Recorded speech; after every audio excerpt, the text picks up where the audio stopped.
I was going to open with something like, remember, you voted for this, so if you feel your blood pressure starting to rise throughout this video, that's your fault, but really, it was between Allie and Mega isn't much better. I will say, though, that Allie is far more influential.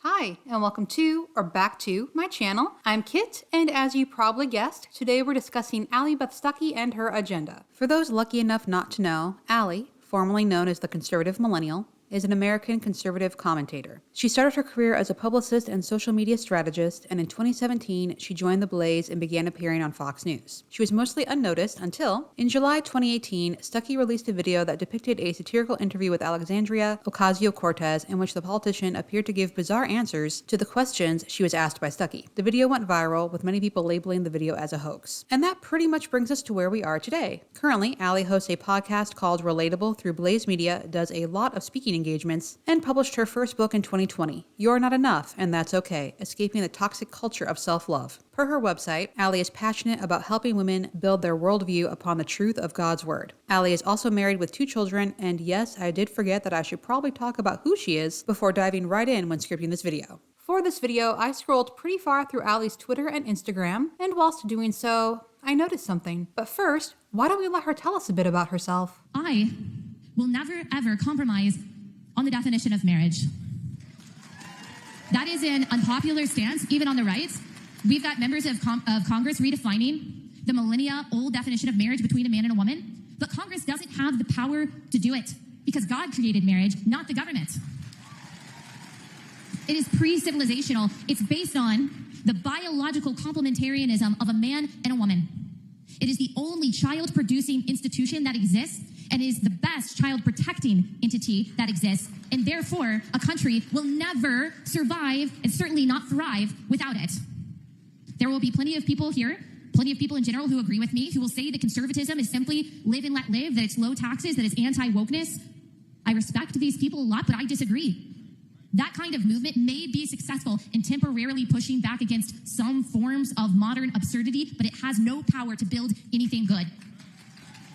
No society has ever been successfully built on anything except for God and the natural family. Redefine marriage, and you can redefine anything, including what a woman is.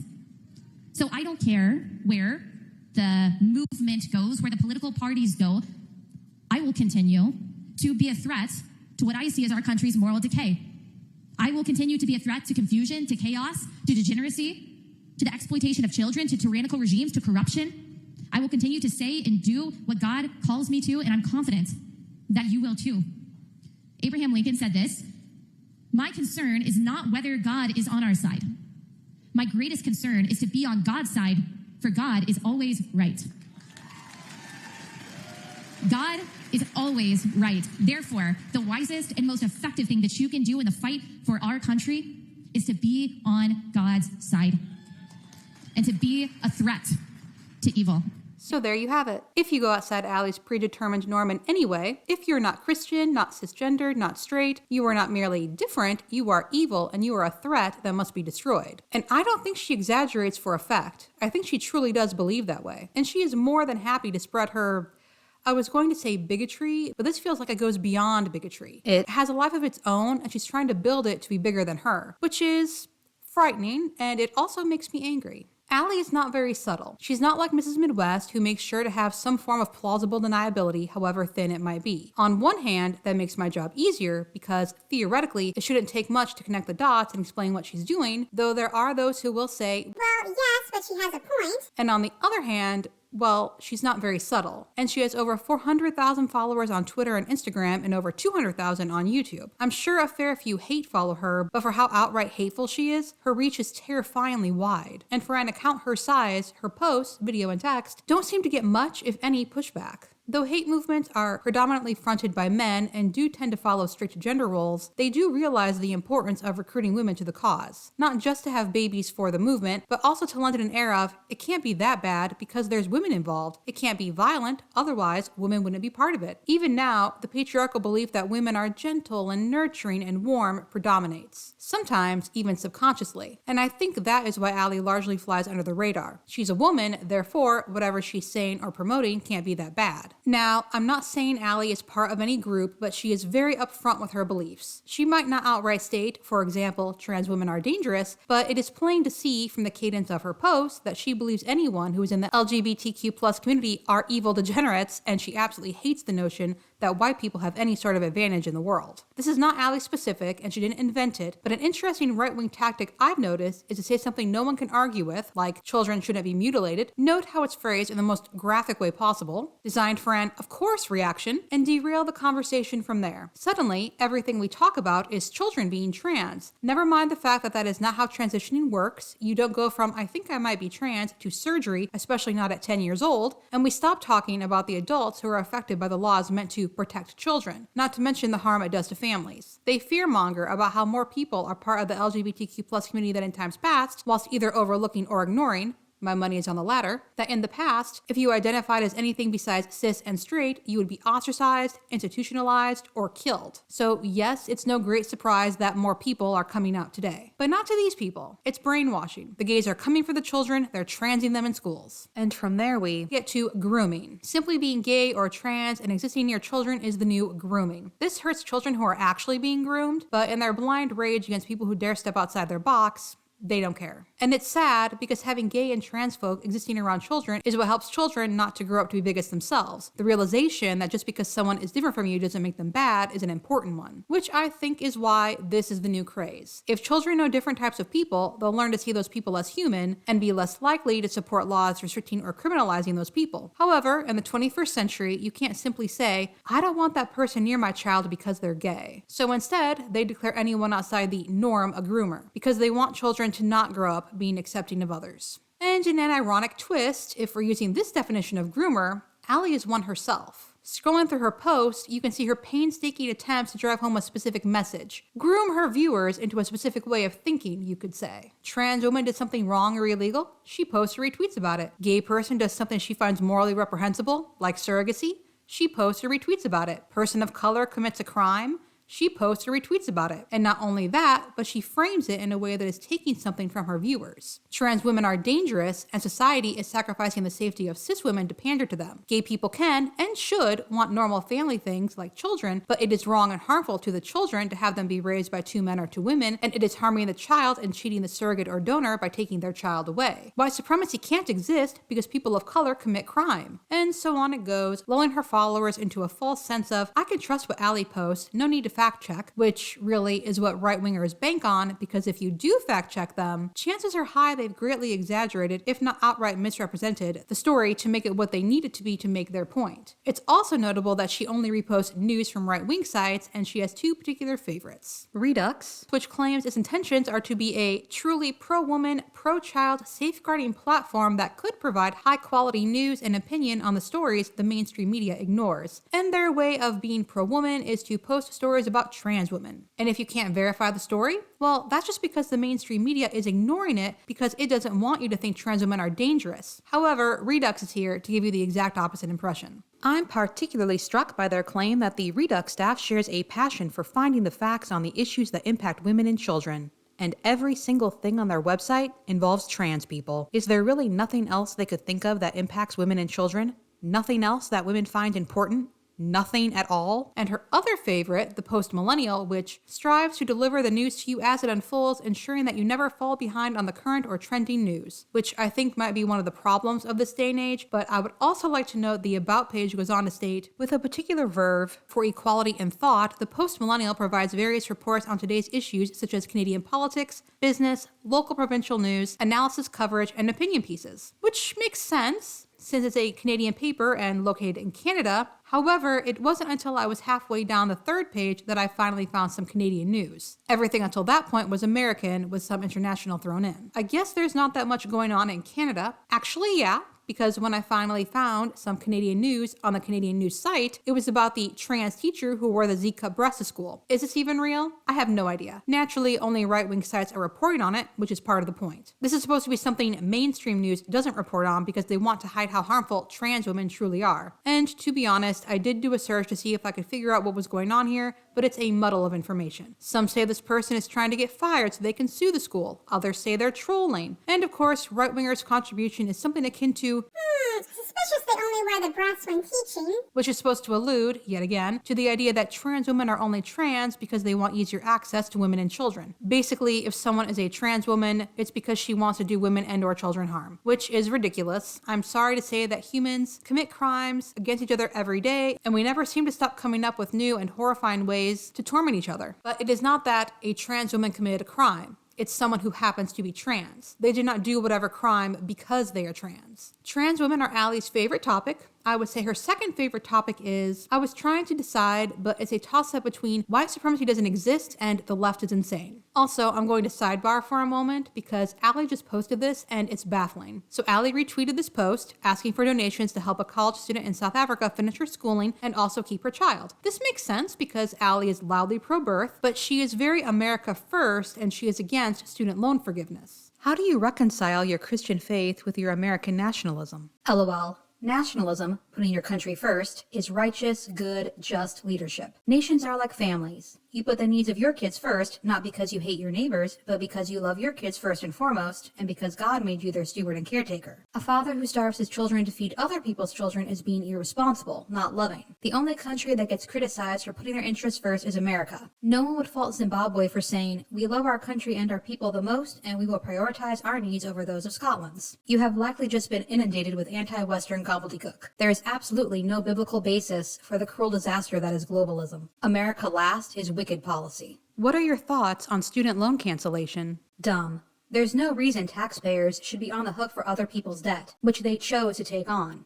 It hurts the working class the most, those who decided not to go into debt and instead to start working. That means a person making $60K a year will be helping pay off the loans for someone who may be making $160K a year. Is that just? Also, it will make inflation worse. So first, I don't believe Allie cares about the working class. Republicans and conservatives always claim to, but they don't do shit.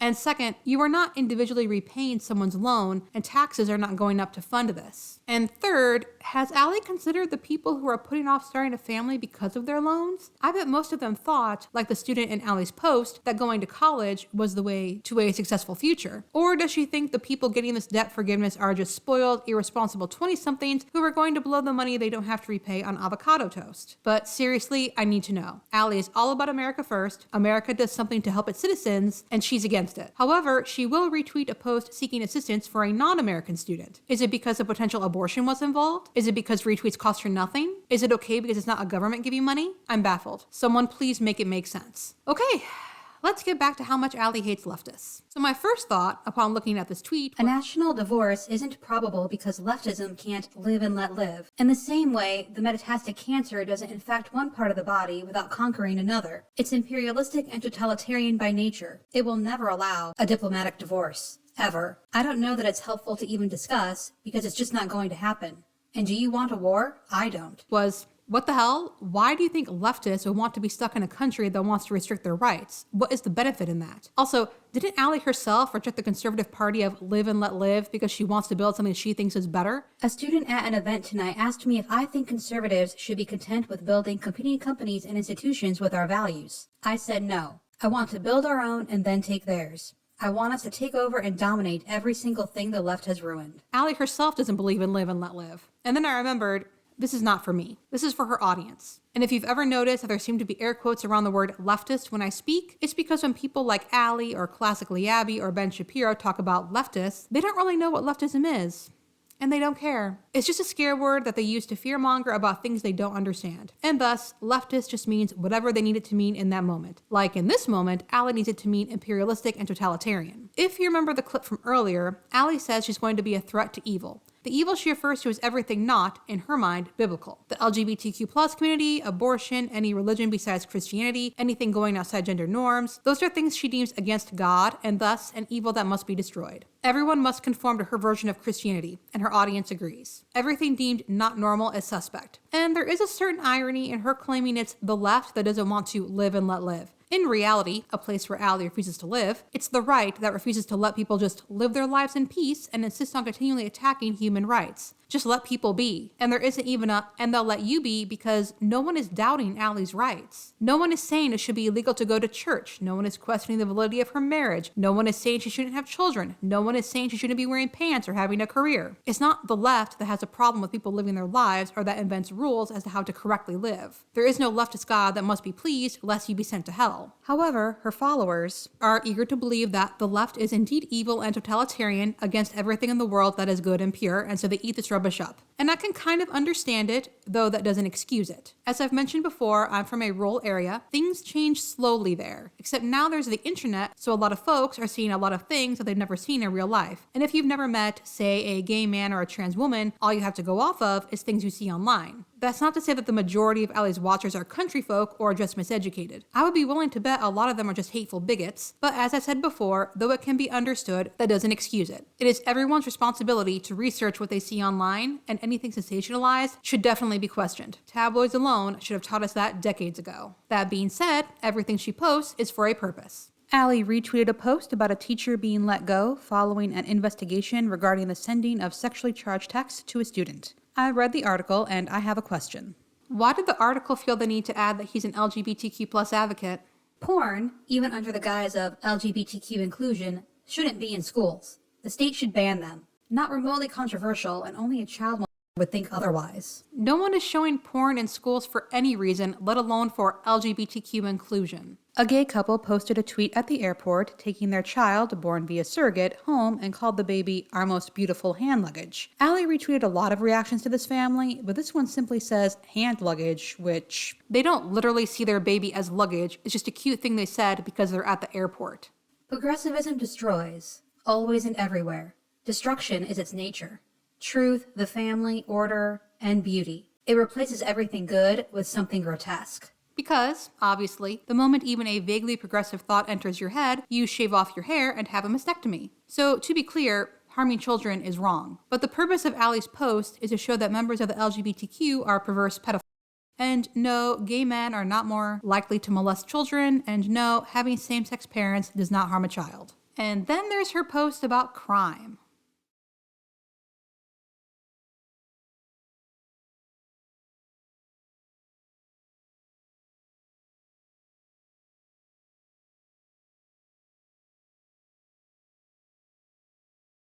But, you know, it's not that she's racist or anything like that. How many videos of white kids getting brutally bullied by non-white kids do you need to see before you accept the fact that the biggest problem our country faces is not white supremacy? But she doesn't care. Reminder that the proper response when someone calls you a phobe is not, no, I'm not, it's, I don't care. This is also great for encouraging her followers to self-righteously believe that if someone calls them a homophobe, transphobe, or basically anything pointing out their bigotry, they're doing something right. And finally, she jumps on every trend. Pronouns? Reminder, every time you use preferred pronouns, you are validating a movement that is permanently sterilizing and deforming minors and allowing men into girls' restrooms. You're not being polite or empathetic. You're being complicit in one of the gravest evils our culture faces. Texas. Governor flying migrants to Martha's Vineyard. Diversity is our strength, and Martha's Vineyard just got a whole lot stronger. And yes, she did try to make Martha's Vineyard out to be the hypocritical bad guy. Unfortunately, that was on Instagram stories, and I didn't think to grab it. For anyone curious about why that was even worse than it might have sounded, I'll link to the Some More News episode.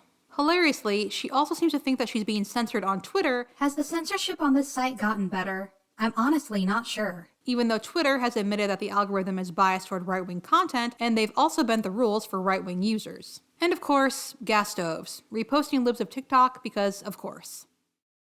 And then this retweet about the attack on Paul Pelosi. Paul Pelosi gets mauled by a pride flag-waving, drug-addicted illegal alien who supports BLM, and libs act like it's a right-wing 9/11. But the family home of a GOP congressional candidate gets shot up? Crickets. They want you dead and they think it's funny. And this caught my eye because, if you recall, someone said that about me in the 12 Days of Tradmus. They want you dead and they think it's funny. I thought it interesting that these two assumed strangers use the same phrasing, but no, death or attempting to murder someone isn't funny, and I would say the vast majority of not conservatives don't want conservatives dead. However, this post itself is just a vat of misinformation. The person who attacked Paul Pelosi was not a pride flag waving drug addicted illegal alien and supports BLM. How could anyone read that and believe it? When something hits all the buzzwords, that should set off a warning bell. And again, in case anyone is lurking here in bad faith, it is bad to try to harm someone else. But yes, someone assaulting the husband of the Speaker of the House while planning to hold a member of Congress hostage to interrogate her is going to get national coverage, while the shooting of a congressional nominee's house, probably not. Also, the Hickory Police Department says someone fired a shot into a home. It is obviously terrifying to have someone shoot once at your home, but one shot is not shot up. I see what they are doing and I'm disgusted. They can talk all they want about how Democrats are divisive and unity is a joke, but every single thing Allie posts is divisive. And moreover, it characterizes Democrats, leftists, anyone who doesn't agree as evil and as the enemy who wants you dead. That is dangerous. This is not a game. Okay, that is enough of that. Let's end the video on something light, like her opinions. I've known I didn't want kids since I was 12. I'm a Christian believer. Am I an heir? It depends. Are you married? Are you on a God-ordained mission that precludes you from taking care of kids?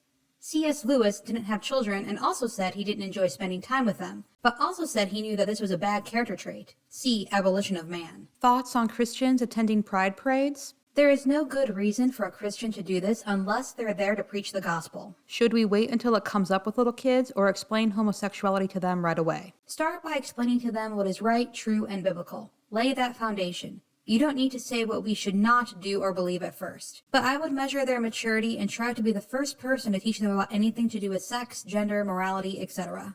Do you feel your political views have changed this past year? Yes. I have become quite disenchanted with much of the Republican Party.